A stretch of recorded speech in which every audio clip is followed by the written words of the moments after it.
chapeau et on retrouve ce soir Régent. Vous allez nous parler d'un organisme du centre-ville qui a pour mission de donner un nouveau souffle à des gens sans moyens. Oui, un organisme qui a des partenaires, comme ici dans le quartier des spectacles, une démarche en employabilité qui a commencé il y a un peu plus de 2 ans. Dans un secteur, Pierre, vous le savez, qui accueille et qui compose avec quoi 10-15 000 sans-abri.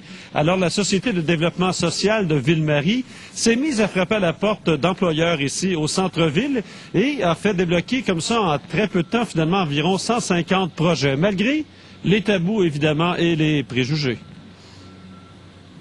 La coche est grande entre la maison du fer et où ce que je suis présentement. C'est à cette file d'attente pour un lit que Martin fait allusion. Ce fut sa bouée de sauvetage lorsqu'il s'est retrouvé dans un gros creux de vague. J'ai pilé sur mon accueil, puis je me suis rendu directement à la maison du fer au lieu de dormir dans la rue directement. J'ai demandé de l'aide.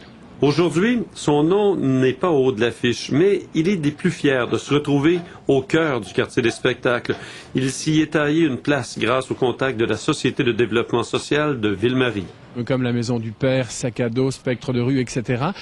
Eux nous donnent des candidatures de personnes qui veulent vraiment s'en sortir. Travailler pour le quartier des spectacles, dans l'événementiel, ça bouge beaucoup, tu travailles dans le public. T'es toujours félicité par ton bon travail. On a embauché environ une quinzaine de personnes à temps partiel sur des projets très précis comme agent d'accueil, pour accueillir les gens, pour informer les gens. La semaine dernière, on a signé un contrat avec une personne. C'est la première fois qu'elle a signé un contrat.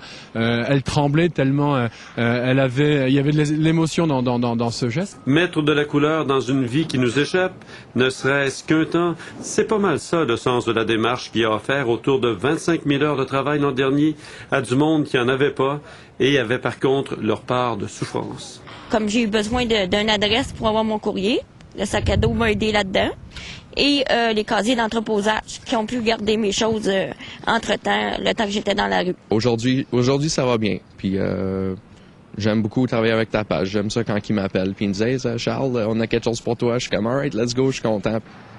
La rue, on souhaite pas ça à personne. Non, pas du tout.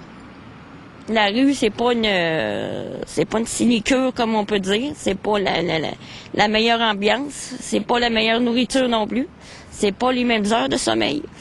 Les gens dans la rue, c'est un cercle vicieux. J'évitais les pièges le plus possible.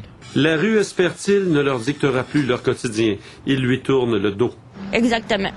Je reste pas là-dedans, non. Et c'est des gens qui sont très fortes, mais qui doivent être appuyées encore avec d'autres personnes. Et si on est là pour les aider, c'est merveilleux, quoi. Cet été, on va avoir d'autres postes d'agents d'accueil en réaction sociale. C'est certain. On ne veut que continuer. C'est exceptionnel et ça vaut tous les salaires du monde parce que je vous parlais de dignité humaine, on a la possibilité de leur donner à nouveau une place dans notre société. Ici, dans une semaine, ce sera Montréal en lumière.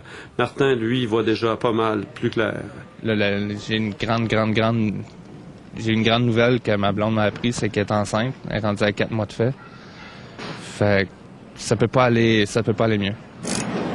Voilà. Oui, je peux vous dire, Régent, qu'avec un reportage comme ça ce soir, là, vous venez de faire tomber plein de préjugés. Je ne sais pas, mais ce sont ces gens-là, Pierre, hein, vous savez, qui témoignent. Puis en plus, il faut dire qu'il y a des employeurs, Pierre, qui embarquent dans le projet, qui veulent pas pour autant le médiatiser, mais ça s'ajoute tellement de